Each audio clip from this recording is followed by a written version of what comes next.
ನಮಸ್ಕಾರ, welcome back to my channel. ನಾನು ಪೂಜಾ. ಇವತ್ತು ಗುರುವಾರ ಬೆಳಿಗ್ಗೆಯಿಂದನೇ ವ್ಲಾಗ್ನ ಸ್ಟಾರ್ಟ್ ಮಾಡ್ತಾ ಇದ್ದೀನಿ. ಒಂದು ಸೂಪರ್ ಆಗಿರುವಂಥ ರೆಸಿಪಿನ ಶೇರ್ ಮಾಡ್ತಾ ಇದ್ದೀನಿ. ಹಲಸಿನ ಹಣ್ಣಿನ ಕಡುಬು. ಹಲಸಿನ ಹಣ್ಣಿನ ಸೀಸನ್ ಮುಗಿಯೋ ಅಷ್ಟರಲ್ಲಿ ಟ್ರೈ ಮಾಡಲೇಬೇಕಾದಂಥ ರೆಸಿಪಿ ಅದು. ಆ ರೆಸಿಪಿನ ಶೇರ್ ಮಾಡ್ತೀನಿ. ಅದಕ್ಕಿಂತ ಮುಂಚೆ ಒಂದು ಸೂಪರ್ ಆಗಿರುವಂಥ ರಂಗೋಲಿ ಡಿಸೈನ್ನ ನೋಡ್ಕೊಂಡು ಬನ್ನಿ.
ಇವತ್ತಿನ ರಂಗೋಲಿ ಡಿಸೈನ್ ಹೇಗಿತ್ತು ಅಂತ ಕಮೆಂಟ್ ಮಾಡಿ ತಿಳಿಸಿ. ಹಾಗೆ ಪೂಜೆ ಎಲ್ಲ ಮುಗಿಸ್ಕೊಂಡಿದ್ದಾಯಿತು. ಒಂದು ಹಲಸಿನ ಹಣ್ಣಿನ ಕಡುಬು ರೆಸಿಪಿನ ಮಾಡಿದ್ದೆ. ನಮ್ಮ ಮನೆಯವ್ರಿಗೆಲ್ಲ ತುಂಬ ಇಷ್ಟ ಆಯಿತು. ಆ ರೆಸಿಪಿನ ನಿಮ್ಮ ಜೊತೆನೂ ಕೂಡ ಶೇರ್ ಮಾಡೋಣ ಅಂತ. ತುಂಬ ಜನ ಗೊತ್ತಿರುತ್ತೆ, ನಮ್ಮ ಕಡೆ ಇದೆಲ್ಲ ಮಾಡೋದು ಬಹಳ ಕಡಿಮೆ. ಟ್ರೈ ಮಾಡೋಣ ಅಂತ ಮಾಡಿದ್ದೆ ಒಂದ್ಸರಿ, ತುಂಬ ಚೆನ್ನಾಗಿ ಬಂದಿತ್ತು. ಸೊ ಹಾಗಾಗಿ ನಿಮ್ಮ ಜೊತೆನೂ ಕೂಡ ಶೇರ್ ಮಾಡೋಣ ಅಂತ. ಮೊದಲಿಗೆ ಹಲಸಿನ ಹಣ್ಣನ್ನು ತೊಗೊಂಡಿದ್ದೀನಿ. ಹಾಗೆಯೇ 1 ಕಪ್ನಷ್ಟು ಅಕ್ಕಿನ ನೆನೆ ಹಾಕ್ಕೊಂಡಿದ್ದೀನಿ. ಯಾವುದಾದ್ರೂ 1 ಕಪ್ನ ಅಳತೆ ಮಾಡಿಕೊಂಡು ಹಲಸಿನ ಹಣ್ಣು ಮತ್ತು ಅಕ್ಕಿನ ಅಳತೆ ಮಾಡ್ಕೋಬೇಕಾಗತ್ತೆ. ಇವಾಗ 1 ಕಪ್ನಷ್ಟು ನಾರ್ಮಲ್ ರೈಸ್, ನಾರ್ಮಲ್ ಆಗಿ ನಾವು ಅನ್ನ ಮಾಡ್ತೀವಲ್ವ ಅದೇ ರೈಸ್ನ ನೆನೆಸಿಟ್ಕೊಂಡಿದ್ದೀನಿ. ಹಾಗೇನೆ ತೆಂಗಿನಕಾಯಿ ಸಹ ಬೇಕಾಗುತ್ತೆ, ತುರಿದಿಟ್ಕೊಂಡಿದ್ದೀನಿ ಅದನ್ನ. ಇನ್ನು ಹಲಸಿನ ಹಣ್ಣನ್ನು ಈ ಥರ ಕಟ್ ಮಾಡಿಕೊಂಡು ಒಳಗಡೆ ಇರುವಂಥ ಬೀಜನೆಲ್ಲ ತೆಗೆದು ಇದನ್ನ ಹಾಗೆ ಸಹ ಗ್ರೈಂಡ್ ಮಾಡ್ಕೋಬೋದು. ಕೆಲವೊಂದು ಸಾರಿ ಕಂಪ್ಲೀಟಾಗಿ ಒಂದೊಂದೇ ಹಲಸಿನ ಹಣ್ಣನ್ನು ಹಾಕಿದ್ರೆ ಗ್ರೈಂಡ್ ಆಗೋದು ಕಷ್ಟ ಆಗುತ್ತೆ. ಒಂದೊಂದು ಚಿಕ್ಕ ಚಿಕ್ಕ ಪೀಸ್ಗಳಾಗಿ ಹಾಗೇನೆ ಉಳಿದ್ಬಿಟ್ಟಿರುತ್ತೆ. ಅದಕ್ಕೋಸ್ಕರ ಇದನ್ನೆಲ್ಲ ಈ ಥರ ಕಟ್ ಮಾಡಿಕೊಂಡು ಸಣ್ಣದಾಗಿ ಉದ್ದದಾಗಿ ಕಟ್ ಮಾಡಿಕೊಂಡು ಅದಾದ ನಂತರ ಮಿಕ್ಸಿ ಜಾರ್ಗೆ ಹಾಕಿ ಇದನ್ನ ಪೇಸ್ಟ್ ಥರ ಮಾಡ್ಕೋಬೇಕು. ತೋರಿಸ್ತೀನಿ ಯಾವ ಥರ ಅಂತ. ಬಹಳ ಸುಲಭವಾಗಿರುತ್ತೆ ಮಾಡ್ಕೊಳ್ಳೋದು. ಟೇಸ್ಟ್ ಮಾತ್ರ ಅದ್ಭುತವಾಗಿರುತ್ತೆ. ಯಾವಾಗಲೂ ಒಂದೇ ಥರ ಸ್ನ್ಯಾಕ್ಸ್ ತಿಂದು ಒಂದೇ ಥರ ಬ್ರೇಕ್ಫಾಸ್ಟ್, ಡಿನ್ನರ್, ಲಂಚ್ ಏನಾದರೂ ತಿಂತಾ ಇದ್ರೆ ಈ ಥರ ಟ್ರೈ ಮಾಡ್ಬೋದು. ಇದನ್ನು ಊಟದ ಥರ ತಿನ್ನೋದಕ್ಕಿಂತ ಸ್ನ್ಯಾಕ್ಸ್ ಥರ ತಿನ್ನೋದಕ್ಕೆ ಬಹಳ ಚೆನ್ನಾಗಿರುತ್ತೆ. ಹೆಲ್ದಿಯಾಗಿ ಏನಾದ್ರೂ ಸ್ನ್ಯಾಕ್ಸ್ ಮಾಡಬೇಕು, ಮಕ್ಕಳಿಗೆ ಹೆಲ್ದಿಯಾಗಿ ಕೊಡಬೇಕು, ಹಾಗೆ ಡಿಫ್ರೆಂಟಾಗಿ ಕೂಡ ಇರಬೇಕು ಅಂದಾಗ ಡೆಫಿನೆಟ್ಲಿ ಈ ರೆಸಿಪಿನ ಟ್ರೈ ಮಾಡಿ. ಮೊದಲಿಗೆ ಇವಾಗ ಒಂದು ದೊಡ್ಡ ಮಿಕ್ಸಿ ಜಾರ್ನ ಇಟ್ಕೊಂಡಿದ್ದೀನಿ. ಅದಕ್ಕೆ ನಾವು ಯಾವ ಕಪ್ನಲ್ಲಿ ಅಕ್ಕಿನ ತಗೊಂಡಿರ್ತೀವಲ್ವ ಅದೇ ಕಪ್ನಲ್ಲಿ 2 ಕಪ್ನಷ್ಟು ಹಲಸಿನ ಹಣ್ಣನ್ನು ಹಾಕಿ ಇದನ್ನು ನೀರನ್ನು ಹಾಕ್ತೇನೆ ಗ್ರೈಂಡ್ ಮಾಡ್ಕೋಬೇಕು.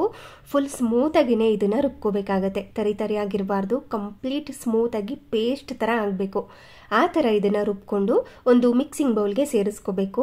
ನೀವಿದನ್ನು ಮೊದಲಿಗೆ ಕಡಿಮೆ ಕ್ವಾಂಟಿಟಿಯಲ್ಲೇ ಮಾಡಿ ಟ್ರೈ ಮಾಡಿ. ನಿಮ್ಗೇನಾದ್ರೂ ಇಷ್ಟ ಆಯಿತು ಅಂತಂದಾಗ ಜಾಸ್ತಿ ಕ್ವಾಂಟಿಟಿಯಲ್ಲಿ ಮಾಡ್ಕೋಬೋದು. ಇದನ್ನು 3 ದಿನಗಳ ತನಕ ಇಟ್ಕೊಂಡು ತಿನ್ಬೋದು. ಅಂದರೆ ಸ್ಟೀಮ್ ಮಾಡ್ಕೋತಾನೆ ಇರಬೇಕಾಗತ್ತೆ. ಅಂದರೆ 3 ದಿನ ತನಕ ನಾವು ಇಟ್ಕೊಂಡು ಇದನ್ನು ತಿನ್ನಬಹುದು. ಅಂದರೆ ಬೇಗ ಕೆಟ್ಟೋಗೋದಿಲ್ಲ ಅಂತ. ಇವಾಗ ಇದನ್ನು ಸ್ಮೂತಾಗಿ ಪೇಸ್ಟ್ ಮಾಡ್ಕೊಂಡಿದ್ದೀವಲ್ವಾ, ಇದನ್ನು ಒಂದು ಮಿಕ್ಸಿಂಗ್ ಬೌಲ್ಗೆ ಹಾಕ್ಕೊಂಡಿದ್ದೀನಿ. ನಂತರ ಅದೇ ಮಿಕ್ಸಿ ಜಾರ್ಗೆ ನಾವು ನೆನೆಸಿಟ್ಕೊಂಡಿದ್ವಿ ಅಲ್ವಾ 1 ಕಪ್ನಷ್ಟು ಅಕ್ಕಿ, ಅದನ್ನು ಸೇರಿಸ್ಕೊತಾ ಇದ್ದೀನಿ. ಇದನ್ನು ಕಡಿಮೆ ಅಂದ್ರೂ 4 ಗಂಟೆಗಳ ಕಾಲ ನೆನೆಸ್ಕೋಬೇಕಾಗತ್ತೆ. ಟೈಮ್ ಇತ್ತು ಅಂದರೆ 8 ಗಂಟೆಗಳ ಕಾಲ ನೆನೆಸ್ಕೋಬೋದು. ಟೈಮ್ ಇಲ್ಲ ಅಂದರೆ ಒಂದು 4 hours ನೆನೆಸಿಟ್ಟು ನೀರನ್ನೆಲ್ಲ ತೆಗೆದು ಈ ಮಿಕ್ಸಿ ಜಾರ್ಗೆ ಹಾಕಿ ಇದಕ್ಕೂ ಕೂಡ ನೀರನ್ನು ಹಾಕ್ತೇನೆ ರುಬ್ಕೋಬೇಕಾಗತ್ತೆ. ಇವಾಗ ಇದ್ರ ಜೊತೆಗೇನೆ ಏನೇನು ಹಾಕೋತಾ ಇದ್ದೀನಿ ಅಂತಂದರೆ ತುರಿದಿಟ್ಕೊಂಡಿರುವಂಥ ತೆಂಗಿನಕಾಯಿ 3/4 ಕಪ್ನಷ್ಟು. ನಿಮಗೆ ಜಾಸ್ತಿ ಬೇಕು ಅಂದರೆ ತೆಂಗಿನಕಾಯಿ ಜಾಸ್ತಿ ಹಾಕ್ಕೋಬೋದು.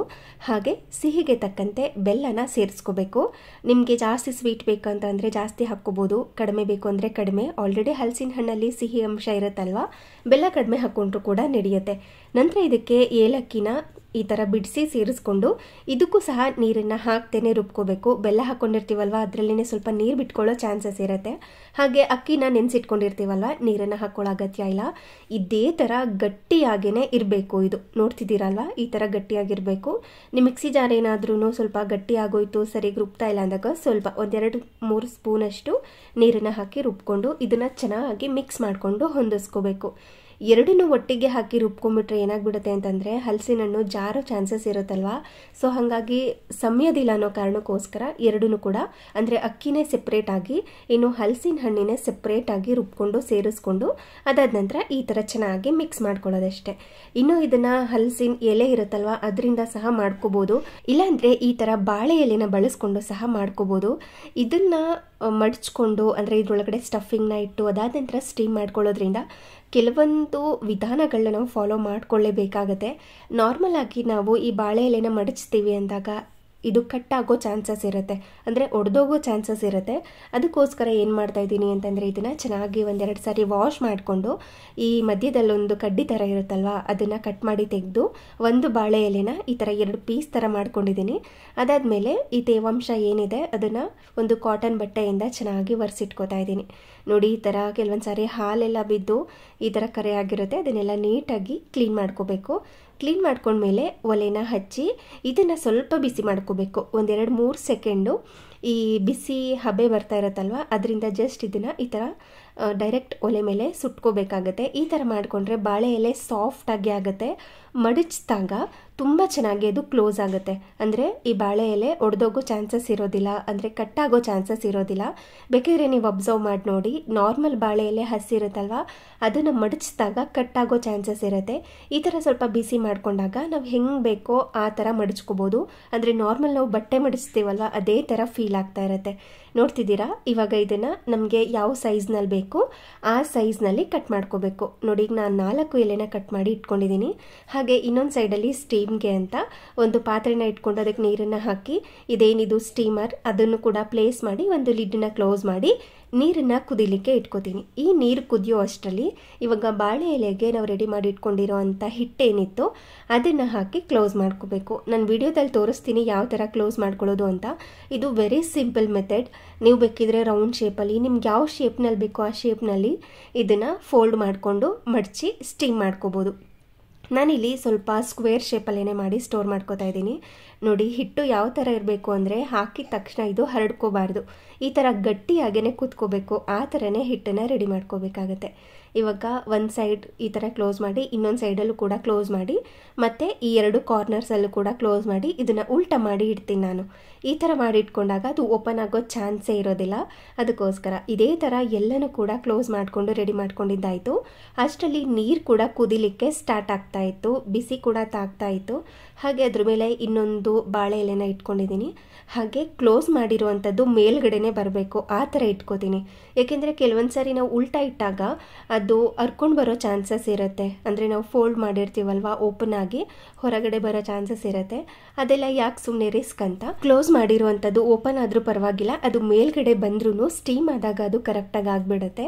ಅದಕ್ಕೋಸ್ಕರ ಈ ಥರ ಮೇಲ್ಗಡೆ ಬರೋ ಥರನೇ ಇಟ್ಕೊಂಡಿದ್ದೀನಿ. ಸ್ವಲ್ಪ ಓಪನ್ ಆಗ್ತಾ ಇದೆ, ತೊಂದರೆ ಇಲ್ಲ. ಈ ಥರ ಓಪನ್ ಆಗ್ತಾ ಇದೆ ಅಂತ ಅಂದಾಗ ನೀವೇನಾದ್ರೂ ಅಂಚಿ ಕಡ್ಡಿಯಿಂದ ಕ್ಲೋಸ್ ಮಾಡಿಕೊಂಡು ಸಹ ಇಟ್ಕೋಬೋದು. ಇವಾಗ ಒಂದು ಲಿಡ್ಡನ್ನ ಕ್ಲೋಸ್ ಮಾಡಿ ಇದನ್ನು ಏನಿಲ್ಲ ಅಂತಂದ್ರೂ 30-35 ನಿಮಿಷದ ತನಕ ಚೆನ್ನಾಗಿ ಸ್ಟೀಮ್ ಮಾಡ್ಕೋಬೇಕು. ಮೀಡಿಯಮ್ ಫ್ಲೇಮ್ನಲ್ಲೇ ಇಟ್ಕೊಂಡು ಇದನ್ನು ಚೆನ್ನಾಗಿ ಸ್ಟೀಮ್ ಮಾಡಿಕೊಂಡು ಸ್ವಲ್ಪ ಹೊತ್ತಾದಮೇಲೆ ಓಪನ್ ಮಾಡಿದ್ರೆ ಬಿಸಿ ಬಿಸಿಯಾಗಿರುವಂಥ ಹಲಸಿನ ಹಣ್ಣಿನ ಕಡುಬು ರೆಡಿಯಾಗಿರುತ್ತೆ. ನಿಜವಾಗ್ಲೂ ಸಖತ್ ಅಂದರೆ ಸಖತ್ ಇಷ್ಟ ಆಗೋಯ್ತು. ಇದನ್ನು ಲಂಚ್ ಬಾಕ್ಸ್ಗೂ ಕೂಡ ಪ್ಯಾಕ್ ಮಾಡ್ಬೋದು. ಏನಾದ್ರೂ ಸಂಜೆ ಟೈಮ್ನಲ್ಲಿ ಮಕ್ಕಳು ಏನಾದ್ರೂ ಸ್ನ್ಯಾಕ್ಸ್ ಬೇಕು ಅಂತ ಕೇಳಿದಾಗ ಇದನ್ನು ಮಾಡಿಕೊಡ್ಬೋದು. ಸೂಪರ್ ಹೆಲ್ದಿಯಾಗಿ ಕೂಡ ಇರುತ್ತೆ, ಮಕ್ಕಳಿಗೆ ನೋಡೋದಕ್ಕೆ ಇಂಟ್ರೆಸ್ಟಿಂಗಾಗಿ ಕೂಡ ಇರುತ್ತೆ. ಯಾವಾಗಲೂ ಒಂದೇ ಥರ ಸ್ನ್ಯಾಕ್ಸ್ ಮಾಡಿಕೊಡ್ತಾನೆ ಇರ್ತೀರಾ, ಫ್ರೈ ಮಾಡಿರುವಂಥದ್ದು ಇಲ್ಲಾಂದರೆ ಅದು ಇದು ಅಂತ. ಈ ಥರ ಒಮ್ಮೆ ಮಾಡಿಕೊಡಿ, ಮಕ್ಳಿಗೂ ಕೂಡ ತುಂಬ ಇಷ್ಟ ಆಗುತ್ತೆ. ನೋಡಿ, ಒಳ್ಳೆ ಮಿಠಾಯಿ ಥರ ರೆಡಿಯಾಗಿರುತ್ತೆ. ಈ ಥರ ಓಪನ್ ಮಾಡಿದಾಗ ಬಾಳೆ ಎಲೆಗೆ ಸ್ವಲ್ಪನೂ ಕೂಡ ಅಂಟ್ಕೋಬಾರ್ದು. ಆ ಥರ ಇದು ರೆಡಿ ಆಗಿರಬೇಕು, ಅವಾಗಲೇ ಪರ್ಫೆಕ್ಟಾಗಿ ಆಗಿದೆ ಅಂತ. ಇದನ್ನು ನಿಮಗೆ ಯಾವ ಶೇಪ್ನಲ್ಲಿ ಬೇಕು ನಾನು ಮೊದಲೇ ಹೇಳಿದಾಗೆ ಆ ಶೇಪ್ನಲ್ಲಿ ಸ್ಟೀಮ್ ಮಾಡ್ಕೋಬೋದು. ನಾನು ಈ ಥರ ಮಾಡ್ಕೊಂಡಿದ್ದೀನಿ. ಇದ್ರ ಮೇಲೆ ಸ್ವಲ್ಪ ತುಪ್ಪನ ಹಾಕಿ ಸರ್ವ್ ಮಾಡ್ಕೊಳ್ಳೋದಷ್ಟೇ. ಇದನ್ನು ಶುಂಠಿ ಚಟ್ನಿ ಜೊತೆ ಸರ್ವ್ ಮಾಡ್ಬೋದು, ಇಲ್ಲ ಖಾರ ಚಟ್ನಿ ಜೊತೆ ಸರ್ವ್ ಮಾಡ್ಬೋದು, ಇಲ್ಲ ಪಾಯಸ ಜೊತೆ ಸಹ ಸರ್ವ್ ಮಾಡ್ಬೋದು. ನಿಮ್ಗೆ ಯಾವ ಥರ ಇಷ್ಟ ಆ ಕಾಂಬಿನೇಷನಲ್ಲಿ ಟ್ರೈ ಮಾಡಿ ನೋಡಿ, ನಿಮಗೂ ಕೂಡ ಇಷ್ಟ ಆಗ್ಬೋದು. ಹಾಗೆ ಇದು ಸಂಜೆ, ಇನ್ನೇನೋ ಸಂಜೆ ಆಯಿತು ಅಂದರೆ ದೀಪ ಹಚ್ಚಿ ಟೀ ಟೈಮ್, ಕಾಫಿ ಟೈಮ್ ಎಲ್ಲ ಇದ್ದೇ ಇರುತ್ತೆ. ಅದನ್ನೆಲ್ಲ ರೆಡಿ ಮಾಡ್ಕೊಳ್ತಾ ಇದ್ದೀನಿ. ಮನೆಯವ್ರದ್ದೆಲ್ಲ ಸಂಜೆ 4:30-5 ಗಂಟೆಲೇ ಒಂದ್ಸರಿ ಟೀ ಟೈಮ್ ಆಗಿತ್ತು. ನಂದಿನ ಆಗಿರಲಿಲ್ಲ. ಇವಾಗ ನನಗೋಸ್ಕರ ಅಂತ ಇನ್ನೊಂದ್ಸರಿ ಟೀ ಮಾಡಿಕೊಂಡೆ. ಇನ್ನು ಈ ಗೋಟಿ ಗೊತ್ತಲ್ವಾ, ನಾವಿದನ್ನು ಗೋಟಿ ಅಂತ ಕರಿತಾ ಇದ್ವಿ, ಕೆಲವರು ಬೋಟಿ ಅಂತ ಸಹ ಕರೀತಾರೆ. ನಾವಿದನ್ನು ಗೋಟಿ ಅಂತಲೇ ಕರಿತಾ ಇದ್ದಿದ್ದು. ನಾವು ಚಿಕ್ಕ ವಯಸ್ಸಲ್ಲಿದ್ದಾಗ 50 ಪೈಸಾಗೆ 10 ಕೊಡೋರು. 10 ಬೆರಳಿಗೂ ಕೂಡ ಒಂದೊಂದನ್ನು ಈ ಥರ ಹಾಕ್ಕೊಂಡು ಆಟ ಆಡ್ಕೊಂಡು ತಿಂತಾ ಇದ್ವಿ. ಅಂದರೆ ಕಲರ್ ಈ ಥರ ಇರ್ತಿರ್ಲಿಲ್ಲ, ಸ್ವಲ್ಪ ಸ್ಯಾಫ್ರನ್ ಕಲರ್ ಇದೆ ಅಲ್ವಾ, ಆ ಕಲರ್ ಬರ್ತಾಯಿತ್ತು. ಅಂದರೆ ಸೈಜ್ ಕೂಡ ಇದಕ್ಕಿಂತ ಸ್ವಲ್ಪ ಚಿಕ್ಕದೇ ಬರೋದು. 4 ಆಣೆಗೆ 5 ಕೊಡೋರು, 8 ಆಣೆಗೆ 10 ಕೊಡೋರು. ಈ ಥರ ಯಾರಿಗೆಲ್ಲ ನೆನಪಿದೆ ಅಂತ ಕಮೆಂಟ್ ಮಾಡಿ ತಿಳಿಸಿ. ನನಗಂತೂ ತುಂಬ ಅಂದರೆ ತುಂಬ ಇಷ್ಟ. ಈ ನಡುವೆ ಎಲ್ಲ ನಾರ್ಮಲ್ ಆಗಿ ದಿನಸಿ ಅಂಗಡಿಗಳಲ್ಲೇ ಸಿಕ್ಬಿಡುತ್ತೆ.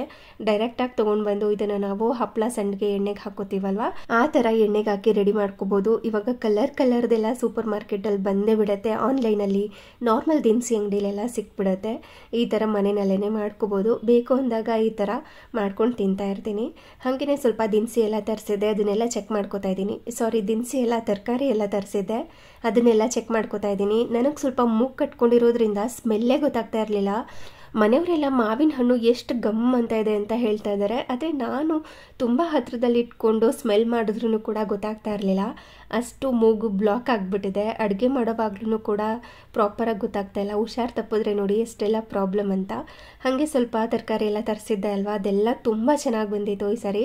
ನಾರ್ಮಲಾಗಿ ಕೆಲವೊಂದು ಸಾರಿ ಒಂದೊಂದು ತರಕಾರಿ ಚೆನ್ನಾಗಿರುತ್ತೆ, ಒಂದೊಂದು ತರಕಾರಿ ಚೆನ್ನಾಗಿರೋದಿಲ್ಲ. ಬಟ್ ಈ ಸತಿ ಎಲ್ಲ ತರಕಾರಿ ಕೂಡ ತುಂಬ ಫ್ರೆಶ್ ಆಗಿ ಬಂದಿತ್ತು. ಅದನ್ನೆಲ್ಲ ಚೆಕ್ ಮಾಡಿ ನಮ್ಮ ಅತ್ತೆಗೆ ತೋರಿಸ್ತಾ ಇದ್ದೆ, ನೋಡಿ ಈ ಸರಿ ಎಷ್ಟು ಚೆನ್ನಾಗಿ ಬಂದಿದೆ ಅಂತ. ಮೇಯ್ನ್ ಆಗಿ ಈ ಉಂಡೆ ಬದನೆಕಾಯಿ ಇದೆ ಅಲ್ವಾ, ಅದು ನಾನು ಆನ್ಲೈನಲ್ಲಿ ತರಿಸ್ದಾಗೆಲ್ಲ ಇಷ್ಟೆಷ್ಟು ದಪ್ಪ ಕೊಟ್ಬಿಡೋರು. ಈ ಎಣ್ಣೆ ಬದನೆಕಾಯಿ ಮಾಡಿದಾಗ ಒಂದು 4 ಹಾಕ್ಬಿಟ್ರೇನೆ ಸಾಕಾಗ್ಬಿಡ್ತಿತ್ತು, ಆ ಥರ ಇರ್ತಿತ್ತು. ಬಟ್ ಈ ಸಾರಿ ಮೀಡಿಯಮ್ ಆಗಿರುವಂಥ ಬದನೆಕಾಯಿ ಬಂದಿದೆ. ಈ ಎಣ್ಣೆ ಬದನೆಕಾಯಿ ಮಾಡಿದಾಗ, ಅಂದರೆ ಬದನೆಕಾಯಿ ಎಣ್ಣೆಗಾಯಿ ಮಾಡಿದಾಗ ತುಂಬ ಚೆನ್ನಾಗಿರುತ್ತೆ. ಕೆಲವೊಂದು ಸಾರಿ ದಪ್ಪ ಬದನೆಕಾಯಿ ಹಾಕಿದ್ರೆ ಬೆಂದೇ ಇರೋದಿಲ್ಲ, ಒಂದೊಂದು ಮಸಾಲೆನೇ ಹಿಡ್ದಿರೋದಿಲ್ಲ, ಆ ಥರ ಆಗಿಬಿಡೋದು. ಅಂದರೆ ಕಡಿಮೆ ಕ್ವಾಂಟಿಟಿಯಲ್ಲಿ ಮಾಡ್ಕೊಂಡಾಗ ದಪ್ಪ ಬದನೆಕಾಯಿ ಹಾಕಿದ್ರೆ ಅಷ್ಟೊಂದು ಚೆನ್ನಾಗಿರೋದಿಲ್ಲ. ಬಟ್ ಈ ಸಾರಿ ತುಂಬ ಚೆನ್ನಾಗಿ ಬಂದಿತ್ತು, ಅದನ್ನೇ ಹೇಳ್ತಾ ಇದ್ದೆ. ಹಾಗೆ ಸ್ವಲ್ಪ ನುಗ್ಗೆಕಾಯಿ ಮತ್ತು ಸ್ವಲ್ಪ ಫ್ರೂಟ್ಸ್ ಎಲ್ಲ ಬೇಕಾಗಿತ್ತು, ಮತ್ತು ಸೊಪ್ಪುಗಳು, ಈ ತೊಂಡೆಕಾಯಿ ಮತ್ತು ಈ ಬೇಬಿ ಪೊಟ್ಯಾಟೊ ಎಲ್ಲ ತರಿಸಿಟ್ಕೊಂಡಿದ್ದೆ. ಕರೆಕ್ಟಾಗಿದೆಯಾ ಅಂತ ಚೆಕ್ ಮಾಡ್ಕೋತಾ ಇದ್ದೆ. ಇನ್ ಕೇಸ್ ಯಾವುದಾದ್ರೂ ಹೋಗಿತ್ತು ಅಂತ ಅಂದಾಗ ಅದನ್ನು ಕಂಪ್ಲೇಂಟ್ ರೈಸ್ ಮಾಡೋದಕ್ಕೆ ಈಸಿ ಆಗುತ್ತೆ ಅಂತ. ಬಂದಿದ್ದ ತಕ್ಷಣವೇ ಚೆಕ್ ಮಾಡ್ಕೊಂಡ್ಬಿಡ್ತು ಅಂತಂದರೆ ತುಂಬ ಈಸಿ ಆಗುತ್ತೆ. ಹಾಗೆ ತೊಗರಿ ಬೇಳೆ ಸಹ ಬೇಕಾಗಿತ್ತು, ಅದನ್ನು ಮರ್ತುಬಿಟ್ಟಿದ್ದೆ ಲಾಸ್ಟ್ ಟೈಮ್ ಗ್ರಾಸರಿ ತರಿಸಿದಾಗ. ಸೊ ಅದಕ್ಕೋಸ್ಕರ ಇವಾಗ ತರಿಸ್ಕೊಂಡಿದ್ದೀನಿ. ಹಾಗೆ ಟೊಮ್ಯಾಟೊ ಸಹ ತುಂಬ ಫ್ರೆಶ್ ಆಗಿ ಬಂದಿದೆ ಈ ಸರಿ. ಎಲ್ಲ ತರಕಾರಿಗಳನ್ನು ಕರೆಕ್ಟಾಗಿದೆ ಅಂತ ಚೆಕ್ ಮಾಡಿಕೊಂಡು ಎತ್ತಿಟ್ಕೋತಾ ಇದ್ದೀನಿ. ಹಾಗೆ ಇದಾಗಿತ್ತು ಇವತ್ತಿನ ವಿಡಿಯೋ ನಿಮಗೇನಾದ್ರೂ ಇಷ್ಟ ಆಗಿದ್ರೆ, ಸ್ವಲ್ಪನಾದ್ರೂ ಯೂಸ್ಫುಲ್ ಅನಿಸಿದ್ರೆ ಪ್ಲೀಸ್ ಒಂದು ಲೈಕ್ ಮಾಡಿ. ಹಾಗೆ ನಿಮ್ಮ ಫ್ರೆಂಡ್ಸ್ ಆ್ಯಂಡ್ ಫ್ಯಾಮಿಲಿಗೆಲ್ಲ ಈ ವಿಡಿಯೋನ ಶೇರ್ ಮಾಡಿ. Thank you.